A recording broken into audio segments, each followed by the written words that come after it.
I made it on time because I noticed that the crowd is quite in the proper places. And of course, Mr. Ambassador, Igor Kubayev is my good friend. We meet everywhere. He's my idol, actually. We met in, it was a short time, but I was in his country. Naudlok lang po dito sa developments ng ating bayan. Let me begin by laying the predicate of this meeting. Actually, I have a prepared speech. Thousands, maybe hundreds of kilometers by motor. I had several occasions to travel among my motoring days on a big bike. Actually, it's about 7 hours. But now I have only 3 pages for you. Not worth the waiting for you and me. I was detained there as a holding room sa airport for almost an hour and a half before I was advised that I could take off. So I would like to also just introduce, maybe they have been already, the Defense Secretary Lorenzana, Mr. Pizarro, whom I met, the first guy to greet me, Agriculture Undersecretary Bernadette Romulo Puyat. Bakit to marami ang pangalan mo? Cagayan de Oro First District Congressman Rolando Oy and other members of the House of Representatives. Cagayan de Oro City Mayor Oscar Moreno.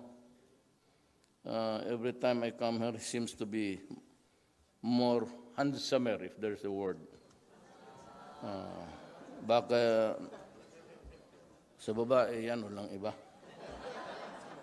Mr. George Barcelon, participants of the 26th Mindanao Business Conference, mga kasama ko sa gobyerno, mga kababayan. I said, hindi tayo makaintindihan dito if I go directly. You know,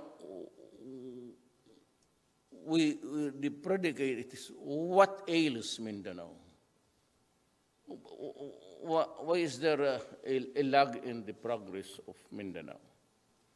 Why is it that we do not have manufacturing? This is supposed to be an agricultural land. Well, the Philippines fundamentally is ang economy natin is based on agriculture. Why do we not have it here? Well, one is you have to look into the factors, but mainly because Mindanao seems to be in trouble. And I would admit that we have to correct the historical injustice asked by the Moro people. But then again, what's happening in Marawi seems to stretch the trouble further than we expect. Let me assure the MI, we continue to respect the leadership, and we would like to pursue the talks. And for Normiswari, the same thing. We made that guarantee, and it was the centerpiece of my campaign that we will change the system to federalism. Alam mo, let me be frank. This is aired all over the Philippines, so everybody's listening. Just a caveat. I'm not trying to, agitate or scare anybody, but the historical system of unitary type of government, which was actually fundamentally for control the population because we were colonized, would not work at this time anymore. And if we cannot solve the problem of Mindanao vis-a-vis the different contending parties for sharing maybe an equitable distribution of all things, then we are headed for a long haul of trouble. I will guarantee you that being from Mindanao, with a mother from a Mindanaoan, I will tell you now straight that there will be no peace in Mindanao for the longest time. The only way that we can really correct the injustice in Mindanao is for everybody to reconsider their position. And the elite of this country cannot hang on to this unitary type of power grab every time. Ganito ang humahawak kasi dito ang elite talaga, the elite of Manila and the rest of the countries. That is why in every election, they decide who should be president. It's just a family of 1 or 2 or 3 before. The sugar block of Luzon and the Visayas, and some bright guys in Manila. Sila-sila lang yan eh. They are the ones who meet there, decide who's the best. They call for the Taipans, they call for the Chinese to pitch in and generate money for the elections. And so, kanila talaga ang mananalo. Itong pagpasok ko sa presidency, mind you, well, of course, minimal ang utang ko. Kasi, except for Congressman Nograles and si Velasco of Marinduque, because he's a friend, wala akong congressman ni isa, even in Mindanao. Ang governor ko, and I have to acknowledge, si Amante sa Agusan del Norte, pati si Aimee. Wala na. So wala akong utang na loob. Kaya nagbo-bullshit talaga ako ng tao. Now, ABS is here. Pati yung nakikinig may yung inquirer has been sold to somebody else. I will ask you frankly, do you think that the mile-long real estate, which has been practically given to the elites of Manila, kaya, sa uli kaya yan kung hindi ako naging presidente? Sleep on it. Kung yun ang nanalo doon sa puro elitista, masauli kaya sa mga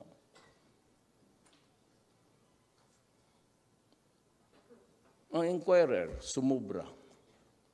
They were using the inquirer as a power tool to control politics and to destroy reputations of people. Pagdating dito sa kanila, binulshit ko sila. At pinutang ina ko sila. At si Gabi Lopez ng ABS, sinabi ko, mukha kang pera, putang ina mo. Totoo kasi. Sino makasabi sa kanila ng gano'n? And they were foisting this lie that I was having 200 million itong anak ko ngayon. We were the favorite targets. No, they have, during their time, during the campaign, I told everybody, I mean, you can go around up to the rural banks of Tawi-Tawi, if there is one. Hanapin mo yung pera ninyo. Kasi kung nandyan, if it is true, I will withdraw my candidacy. Now, I gave you my commitment when I won. There will be no corruption As I have told you, and if you can smell one with my daughter who's the mayor of Davao City, anyan si Pulong na may magsabi, huwag yung hearsay na nagtatanggap. I mean, I can invent. I'm coming up with Trillanes' bank deposits all over. Ngayon, kuha ko na, akala kasi niya hindi ko rin kaya.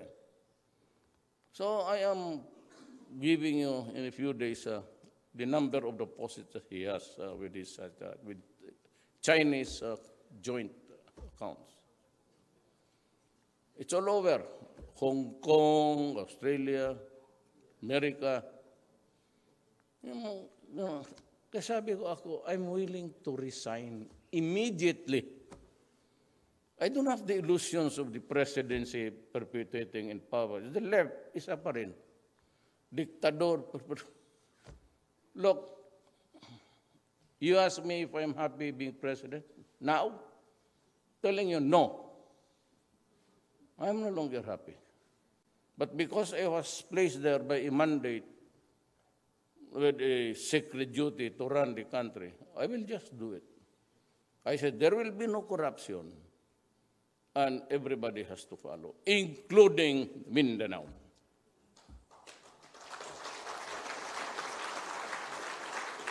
Some of the practices here, slavery is still prevalent. Maraming nakikidnap sa labas tapos dinadala sa Marawi. Mga bata, totoo to. Hindi mo ako mabula kasi ang lula ko maranaw. Huwag tayong magbulahan dito. Slavery has to stop. Because itong mga kidnappers, mga hold-uppers dito, hindi lang muro. Pati itong kuratong baliling, you have to stop. I will order the soldiers to shoot you, goddammit. Do not give me that shit about due process. Huwag tayong magbulahan dito. Whenever there's shabu, there is no democracy at all. In Osame's 2 decades of power, the mayor, being a narco-politician, was using government resources and manpower, pati na police, to run a city. Was manufacturing drugs day and night. After this Marawi incident, meron pang martial law. I will go after you. At yung human rights with all the hula-balo. O, tignan mo ngayon sa Burma. Si Sui is a Nobel Prize winner. O, tignan mo. The Rohingyas, they're being brutalized. Ito ko na walang citizenship yung mga tao. Look at the TV sa Al Jazeera. Tapos itong mga human rights na they're shut up. Yesterday, I lost a policeman, was hit in the head, raiding a drug den. Same place, Caloocan. And with your shout, itong left, they're capitalizing. You want to get the cadaver to parade it. Well, that's a you will not affect me anymore. Psychologically, I will just think of some other things. I cannot run for re-election. Nandito ako. Now, we'll talk about the predicate of this. The predicate really is order. So yung drugs, hindi matatapos yan because it will never end. And everybody agrees with it. It's either Trump or even President Putin when I was in Russia. We talked about it. And I said, it's a problem for my country. And I said, we will help you. That is why, well, of course, I only visited China and Russia. The countries I feel that could help me and understand me. without giving the message what the shit about human rights. Itong ganitong sitwasyon sa amin, ito mga kidnapper, mga kuratong baliling, huwag mo akong bigyan ng, don't give me a sad story about them. We are freed of them as free, or I will see to it that we will get it. Dito sa panahon ko. Pag hindi ko kaya to, walang makakaya niya mga animal na yan. Totoo yan. Kasi sabihin man nila na, bakit ka pumunta dito? Sabi ko, gusto ko mamatay. Pareho ng terorista. I really want to die. Yun na, my forebears are from Lanao del Sur. My cousins there are in the, mahirap na nasa resettlement areas, evacuation centers. So, it's good to go back to the molecules of the past. Tapatan mo, gusto mong kamatayan, gusto ko rin. I'd be happy to die anytime for my country. So, what's the problem?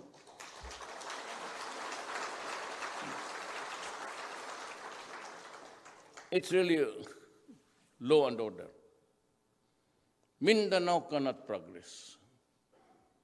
Nandyan yung NPA, exacting extortion, tapos nandyan yung mga warlords sa gobyerno, mga titulo,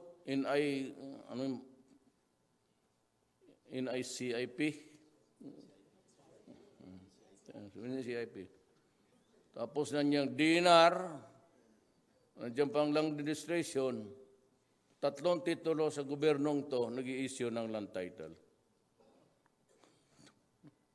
The Cotabato will explode one day. Land dispute yan. So these are the things that contributed to this disorder, including government, because of corruption. Pag hindi mo na-control ang corruption sa gobyerno, walang mangyayari sa buhay na to. Kaya talagang hiritan ko, when I go back next week, I will abolish 1 to 3 agencies. Yung road board, they have to go. Yung sugar regulatory board, I will abolish it. Just place it in an office. Pero the guy, meron siyang consultant, 3, ang bayad 200,000 ang buwan. Mas malaki pa sa presidente.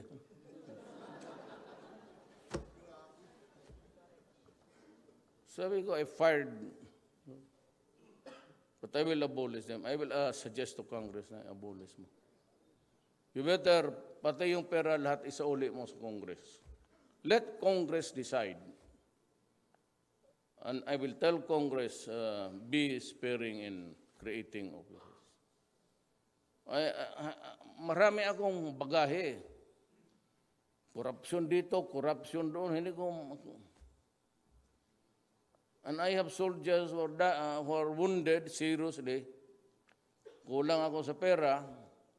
And here are the guys here, consultants being paid 200. Magkukudita yung mga yan. Tignan mo. Kikita nila yung masugatan. Wala masyadong... And look at this. August of last year, when I became president, July, August, pumunta ako sa AFP Medical Center, Wiluna. Pagdating ko doon, because I'm familiar, I'm being a mayor for the longest time, may CT scan kayo. Wala. May X-ray lang, luma. Do you have itong MRI? Wala. Sabi ko, ito, ganito, the hyperbaric, that's the high pressure chamber when you use your the vents. Kung mag-dive ka nga, mauna embolism. hyperbaric. Wala. So, joke, no, the budget officer and the generals were with me. Nandiyan si Secretary Esperon, Soimir, Lorenzana. Sabi ko, I looked at Joke, no? I glanced at him and he said, nodding, yes. So sabi ko, bigay. Would you believe it? When the government doctors were there to inaugurate the Malacanang, yung mga sa sundalo, the presidential security, they have a medical thing there. Hindi naman, parang hospital na pang ano lang. Hindi naman tertiary. Tinanong ko yung mga doktor, do you have the equipments and the machines already? You know what they told me? 1 year hence. Wala pa.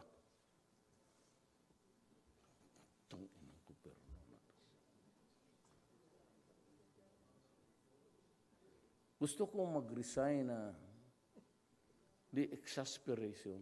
Kaya mainit ang ulo ko palagi. Sino ba naman hindi?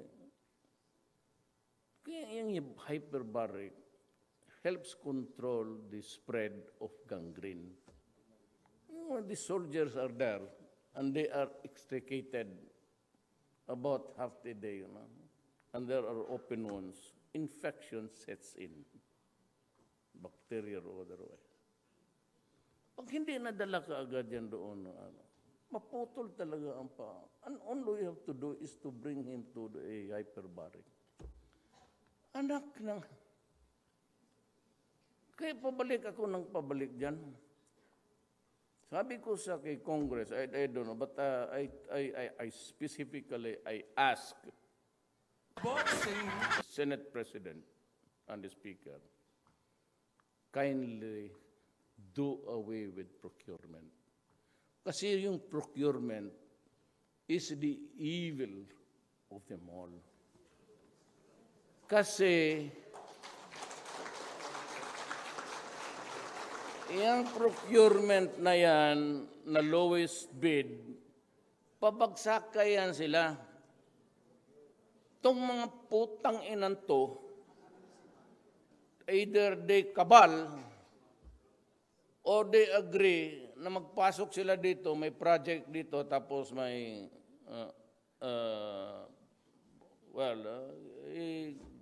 open ng bids. Mag-ano yan sila, tapos sila lang yan, ibagsak nila. Ngayon yung iba, tataas kunwari, o di, bagsak. Pero, i-withdraw niya, pero sila lang magbayad. That's one. O yung iba naman, kasama dito ang korte. I know what's happening to the judges here in the Philippines, but some are really corrupt. Ganito yan eh. Pag manalo ito, it happened kagkonsong pati kay Ayala. May manalo na, and the project it's about to start because we are hurry to start and finish the job. Papasok naman itong isa, makukuha ng TRO. Ito naman mga gagong judges. That's why I warn you. I'm not the traditional courteous guy, ha? Mag-upakan tayo dito.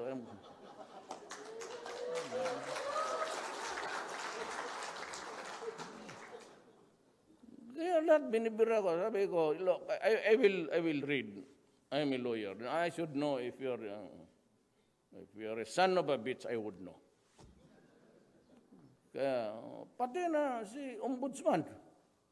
So what's the problem? They criticize me about the lack of due process or human rights? Kayo. Kaya ano ginagawa? Selective justice. Wala pa ako nakitang yellow na demanda. Puro kalaban. Last time si Gringo. Wala. Selective justice si Morales. Si Sereno naman, she's running the Supreme Court as if it's a private firm. At saka kung mag-abroad, sabi, I've always led a simple life. Tinignan namin yung mga sa hotel, mga suite. What's this? Alam mo, sa gobyerno ngayon, sinasabi ko sa kanila, yung cabinet members lahat, you ride economy class. Wala kayong mabuhay. Mabuhay kayo. Gastos na tao yan. And I don't use wala kang nakakita, cabinet members, they have this specialized number 6. President is 1, I do not use it. I use the ordinary. When I go out to look at the plates, it's an ordinary one. When I was mayor, I never placed that plate mayor. When I was a congressman, I never used the 8. I find it very corny. Hilas ba?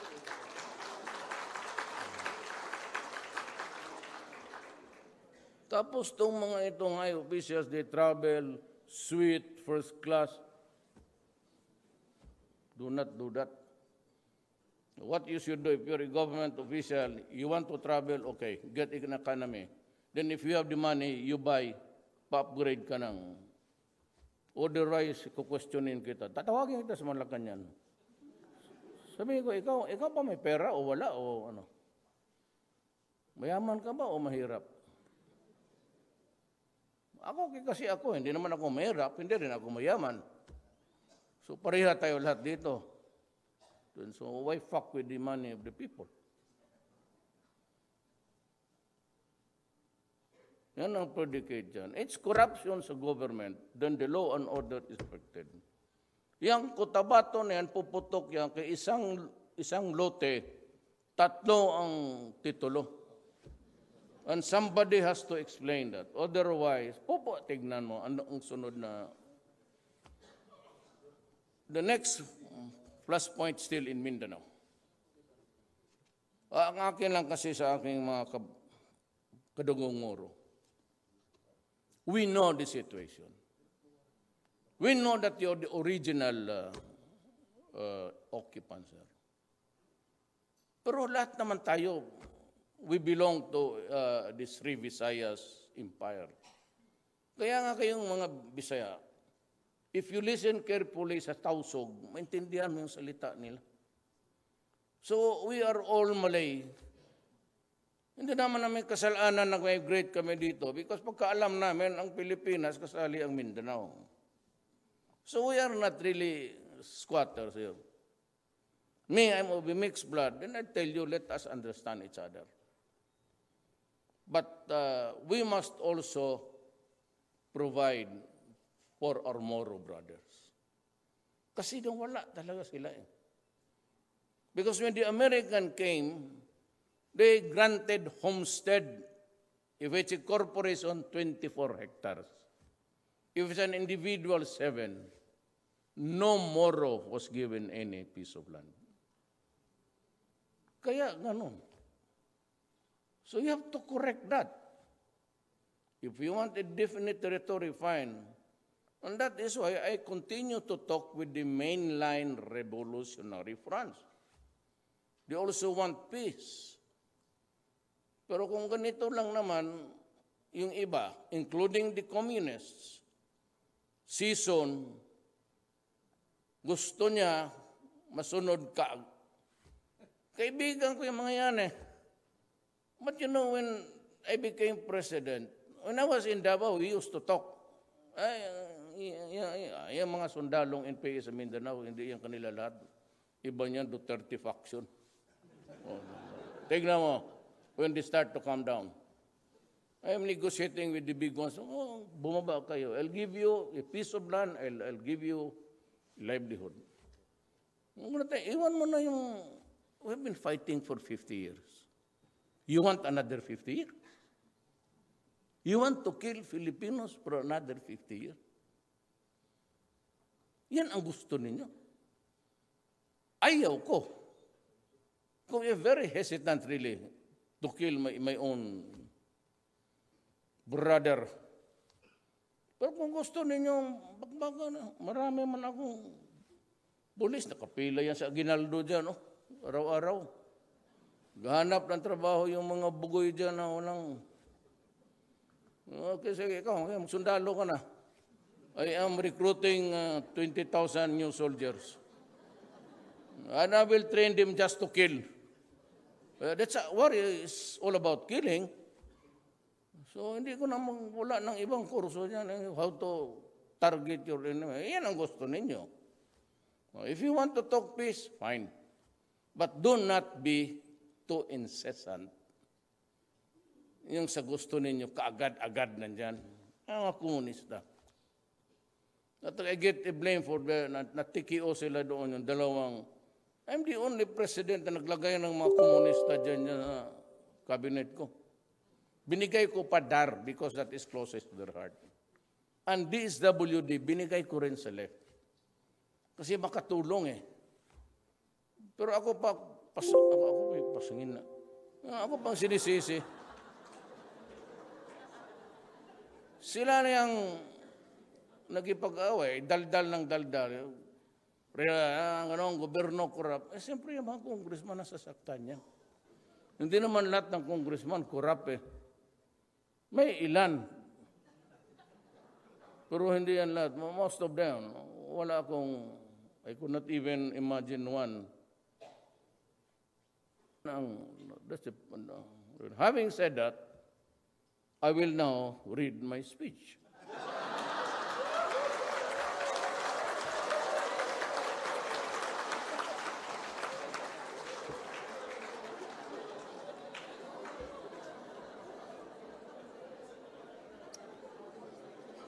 I thank you all for organizing and inviting me.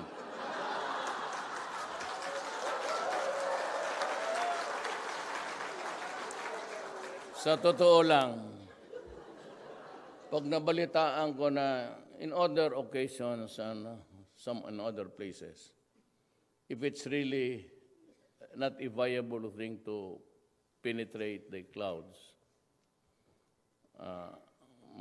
magsabi naman yan sila na, sir, postpone mo na lang. Oh.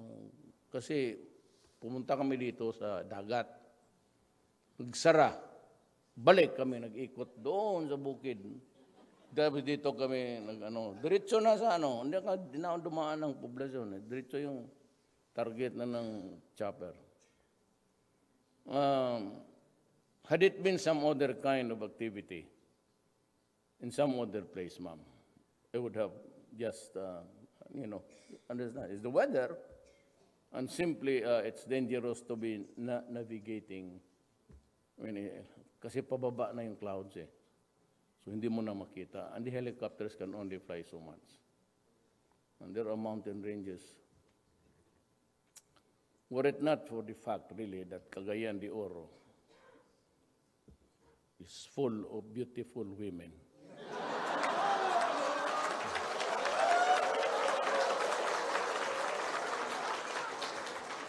Mga puti na lith ang very lith itong mga babae sa lith na hindi masyado tambok pero wala akong makita. It's not a success. I'm just telling you the truth. Mahirap rin kasi nito. That's a success statement. No, of course not. You're beautiful. We have lost the right of oratory. Ikaw ang babae na pinuntahan ko dito. At sapat naman sa akin na sana makarating. At dahil sa ulan at makapal na ulap, ganun paran sumugod ako. Saan ba ibang maganda dito? Ganun yan eh. So, your continued support for the government's development efforts is deeply appreciated. I've always been a firm believer in Mindanao's great potential. As long as it has the right infrastructure and a sound business environment, Mindanao's abundant resources and hardworking and dynamic people have the capacity to contribute even more to our country's growth and development. It is for this reason that the government is aggressively pursuing infrastructure projects in Mindanao. We have allocated funds to build structures that facilitate the transfer of goods and services as well as enhance mobility and connectivity. Key projects such as the Mindanao Railway System, the Pangil Bay Bridge, and the Laguindingan Airport development are in various stages of implementation.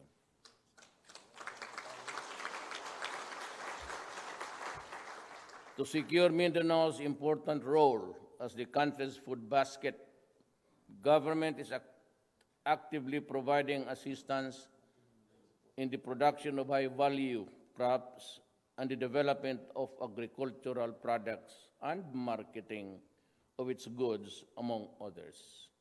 The color-coded agri-fishery map is now available to our farmers to help them identify the most suitable crops for their farms.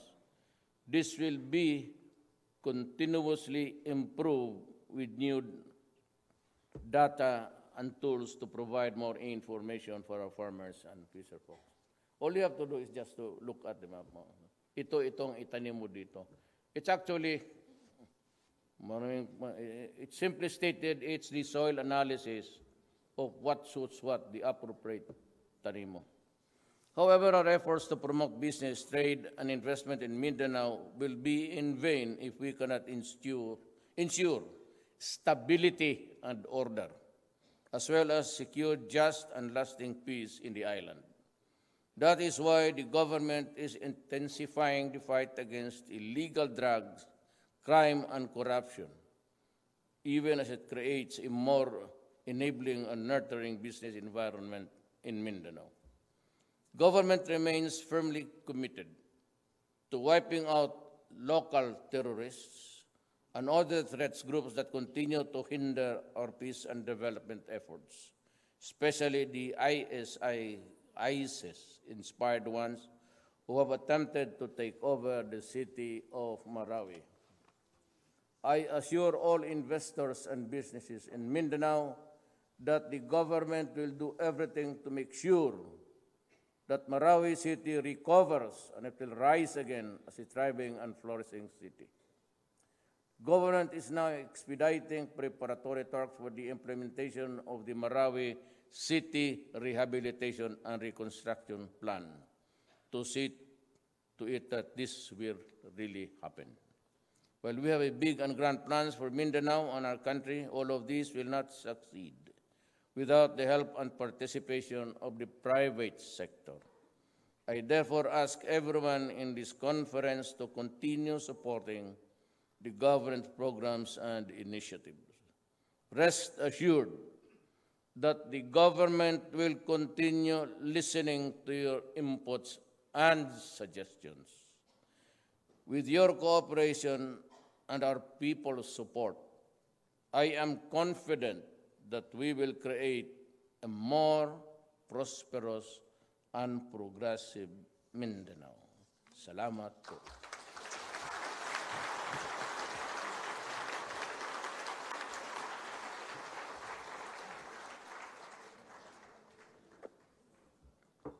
I had a tendency to rumble the words kasi pag ganun tingin man akong sinong maganda. Yung isa, yung dito meron yan, no?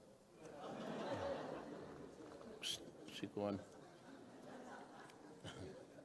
Thank you. Salamat po.